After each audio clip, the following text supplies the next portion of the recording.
Hello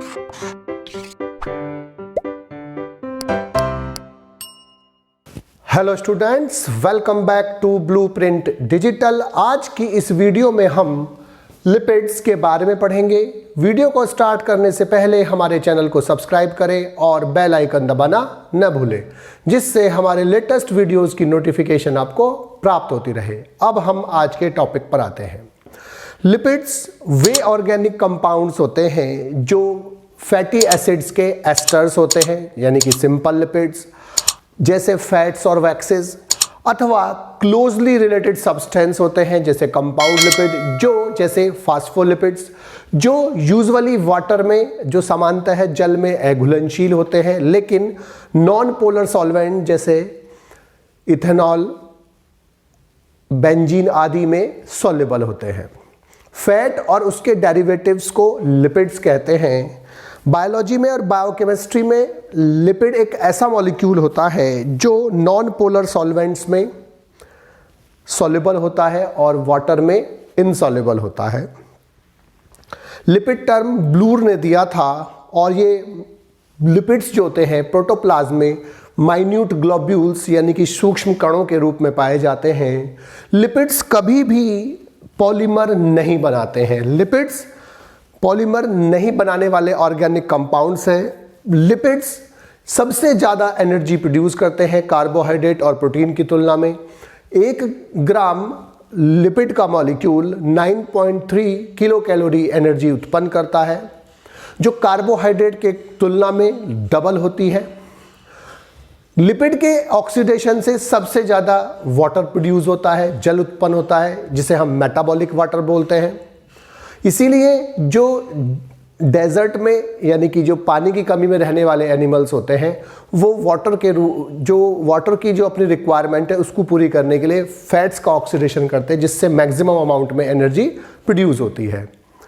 जैसे kangaroo rat होता है, वो कभी भी पानी नहीं पीता क्योंकि वो अपनी जल की आवश्यकता का 90% अपने फैट के ऑक्सीडेशन से प्राप्त करता है और 10% अपने खाने से प्राप्त करता है, जो उसका सीड होता है खाना।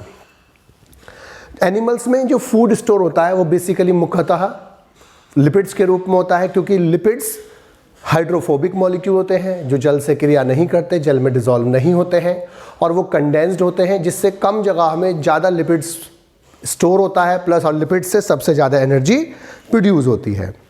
इसके बाद जो लिपिड्स होते हैं वो बेसिकली 3 प्रकार के होते हैं।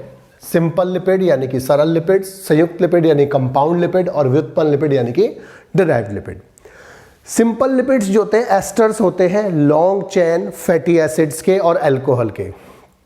यानी कि जो सिंपल लिपिड्स हैं वो एस्टर्स होते हैं किसके? लंबी श्रृंखला वाले वसा अम्लों के और अल्कोहल के। और अल्कोहल में मोस्टली ग्लिसरॉल होता है, अधिकांशतः जो अल्कोहल होता है वो क्या होता है? ग्लिसरॉल होता है। जो मॉलिक्यूल सिंपल लिपिड्स का बनता है उसमें एक molecule glycerol CH2OH, CHOH, CH2OH और 3 मॉलिक्यूल फैटी एसिड्स इन्वॉल्व होते हैं, और इसे जो कंपाउंड बनता है इसलिए इसको ट्राइग्लिसराइड बोलते हैं, क्योंकि यहाँ पर 3 मॉलिक्यूल यूज होते हैं और हर मॉलिक्यूल्स के साथ एक H2O का मॉलिक्यूल रिलीज होता है। इसका मतलब 3 इसमें यूज हुए हैं तो 3 H2O के मॉलिक्यूल रिलीज होते हैं, और ये आपस में मिलकर एक कंपाउंड बनाते हैं जिसको हम ट्राइग्लिसराइड बोलते हैं नॉर्मली, क्योंकि इसमें 3 फैटी एसिड्स यूज होते हैं, और जो इनके बीच में बॉन्ड बनता है यहाँ और यहाँ पर, इसे हम बोलते हैं एस्टर बॉन्ड। अब जिसमें 3 फैटी एसिड्स यूज होते हैं हम उसे ट्राइग्लिसराइड बोलते हैं। और ट्राइग्लिसराइड को हम रिप्रेजेंट कैसे करते हैं? ये जो हेड होता है वो ग्लिसरॉल को रिप्रेजेंट करता है, जो ये टेल होती है ये इसको रिप्रेजेंट करते हैं।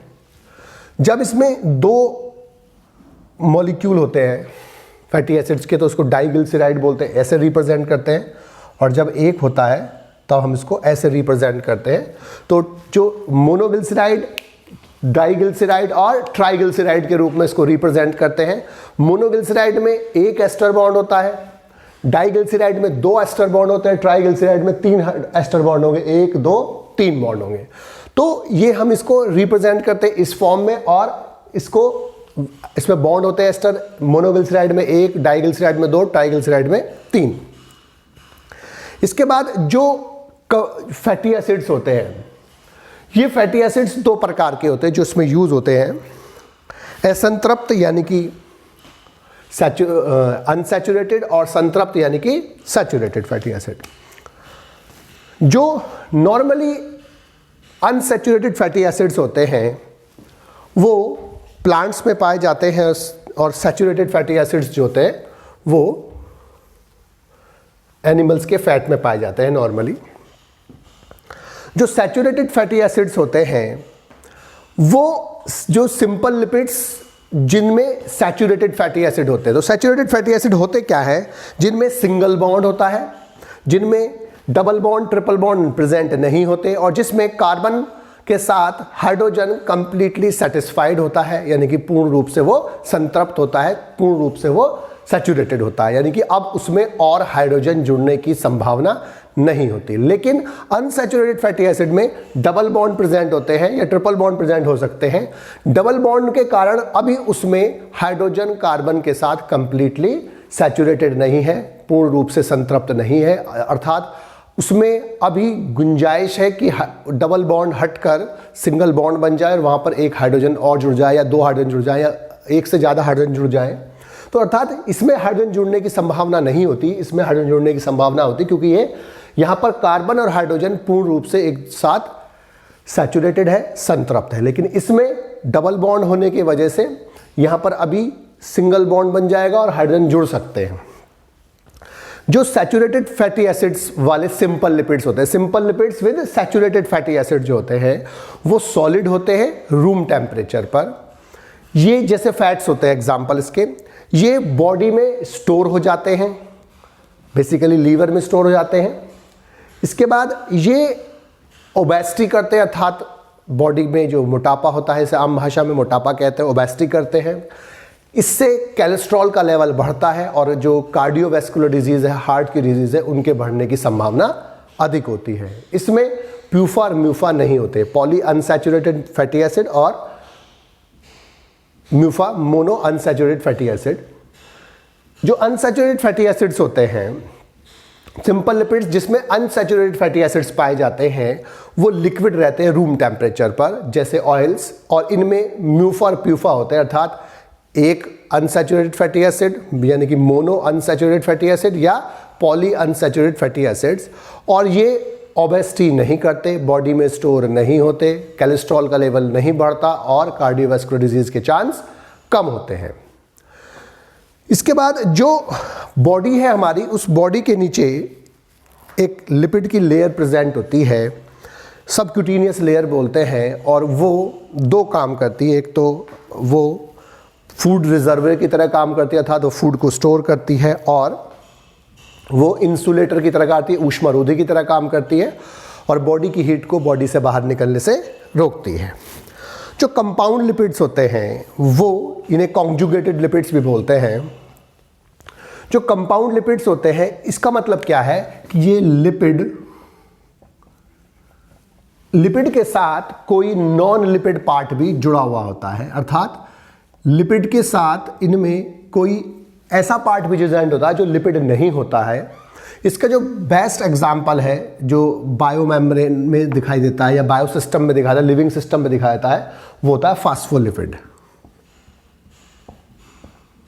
नाम से पता चल रहा है कि लिपिड्स के साथ फॉस्फेट जुड़ा हुआ है। तो इसमें होता क्या है कि 2 मॉलिक्यूल तो फैटी एसिड्स के होते हैं, यानी कि यहां पर जो 3 फैटी एसिड थे उनकी जगह 2 यूज हुए हैं। तो 2 मॉलिक्यूल तो फैटी एसिड हुए, 1 मॉलिक्यूल फैटी एसिड कम हो गया। इसके साथ ग्लिसरॉल भी जुड़ता था, ग्लिसरॉल भी जुड़ा हुआ है। अब इसका मतलब एक फैटी एसिड कम हुआ है और ग्लिसरॉल एज इट इज है, तो इसके साथ यहां पर H3PO4 और जुड़ जाता है, जिसके कारण ये फास्फोलिपिड कहलाता है। प्लस नाइट्रोजिनस कंपाउंड भी होता है, यानी कि नाइट्रोजन युक्त कंपाउंड भी होते हैं, नाइट्रोजन युक्त यौगिक भी होते हैं इसमें। तो इसमें 4 चीजें होती है, fatty acid plus glycerol. Simple lipid में क्या थे, केवल फैटी एसिड प्लस ग्लिसरॉल था। यहां पर 2 molecule fatty acid plus 1 molecule glycerol, यहां पर 3 molecule fatty acid 1 molecule glycerol, तो यहां पर 2 molecule fatty acid 1 molecule glycerol. तो जो फैटी एसिड कम हुआ है उसकी जगह H3PO4 जुड़ गया और साथ में नाइट्रोजिनस कंपाउंड जुड़ जाता है। अब इसको चूंकि लिपिड के साथ इसमें एक नॉन लिपिड सब्सटेंस भी जुड़ गया है, नॉन लिपिड कंपाउंड भी जुड़ गया है, इसलिए इसका नाम है फास्फोलिपिड। जो सबसे इंपॉर्टेंट फास्फोलिपिड है बॉडी में वो होते हैं लेसिथिन। लेसिथिन का जो नाम है उसका नाम है फास्फोटाइडियल कोलाइन। चूंकि इसमें जो नाइट्रोजिनस कंपाउंड होता है वो पाया जाता है कोलाइन, इसलिए इसका नाम है फास्फेटाइडियल कोलाइन, क्योंकि फास्फेट है इसमें और फास्फेटियल कोलाइन।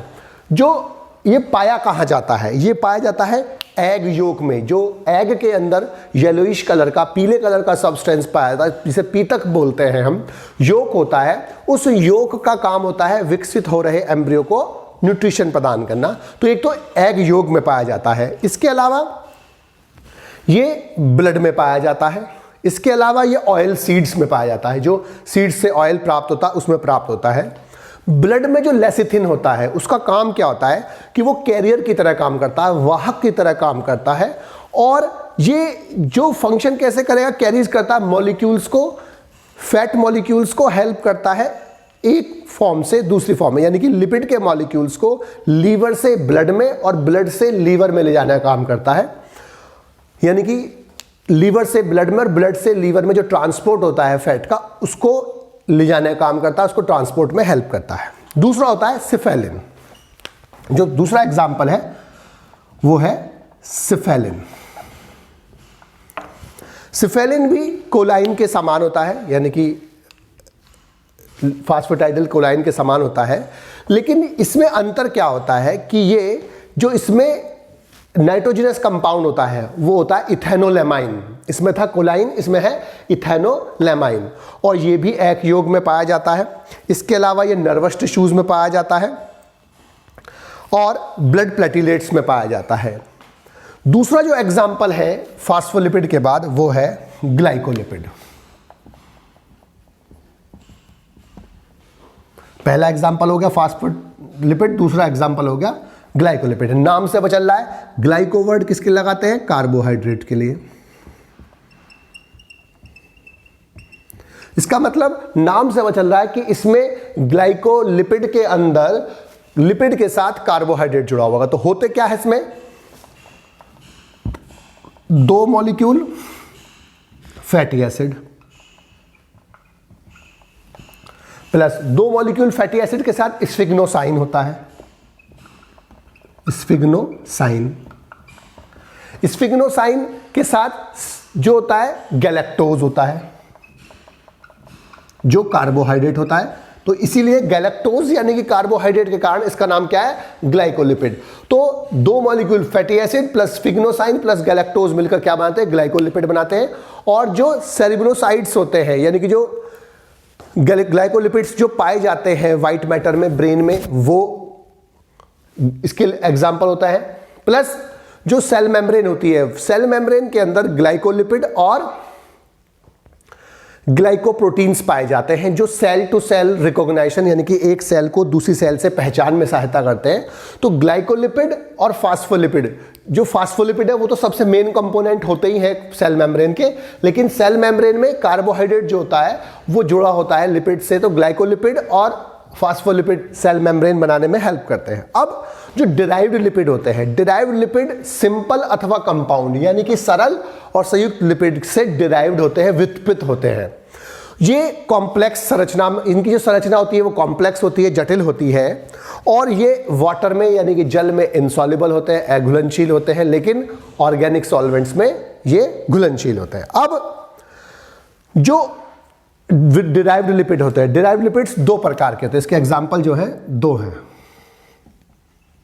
स्टेरॉइड्स। जो स्टेरॉइड्स होते हैं 2 प्रकार के होते हैं, स्टेरॉल्स, और जो दूसरा स्टेरॉइड्स के एग्जाम्पल होते हैं वो स्टेरॉन्स होते हैं।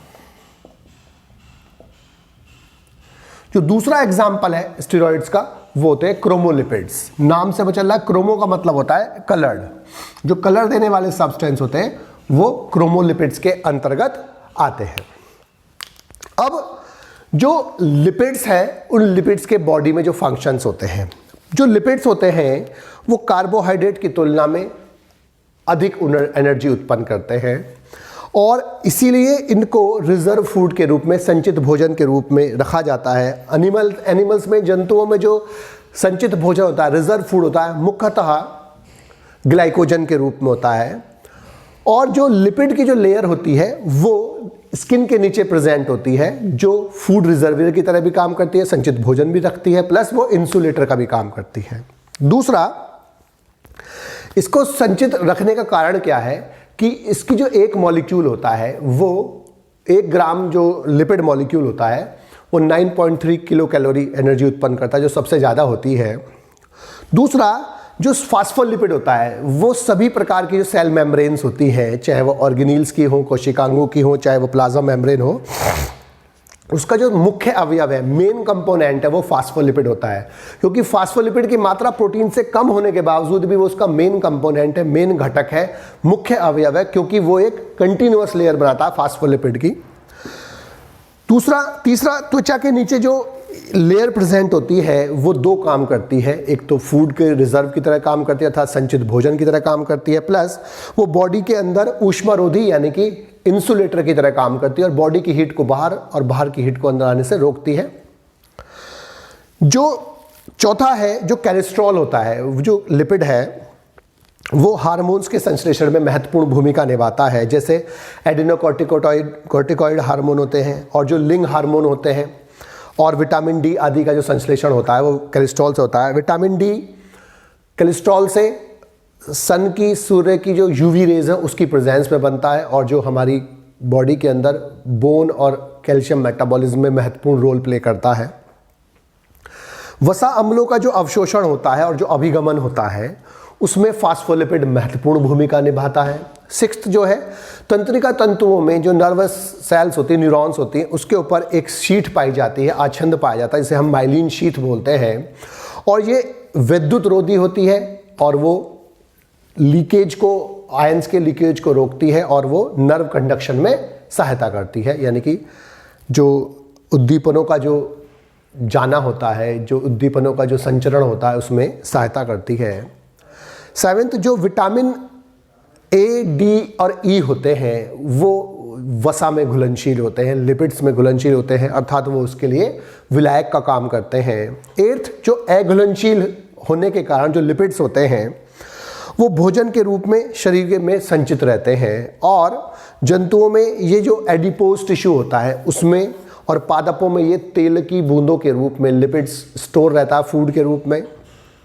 इसके बाद जो प्रोस्टाग्लैंडिन होते हैं वो भी एक प्रकार के लिपिड्स होते हैं जो हमारी बॉडी के विभिन्न क्रियाओं को नियंत्रित करते हैं और चोट लगने पर प्रोस्टाग्लैंडिन जो होते हैं हमारे जो ब्रेन के रिसेप्टर्स होते हैं उनको एक्टिवेट करते हैं, जिससे हमें दर्द का एहसास होता है और हमें चोट के बारे में ज्ञात होता है। इसके बाद ग्लाइकोलिपिड्स, लिपोप्रोटीन और स्टेरॉइड आदि जो होते हैं वो संरचनात्मक तत्व होते हैं जो कोशिका कला के निर्माण में सहायता करते हैं।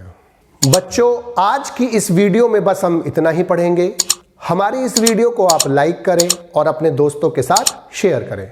यदि आपका कोई डाउट है तो आप हमें कमेंट करके बता सकते हैं। इस अध्याय को और अच्छे से पढ़ने और समझने के लिए आप चित्रा प्रकाशन की बुक एक्टिव जीव विज्ञान की सहायता भी ले सकते हैं।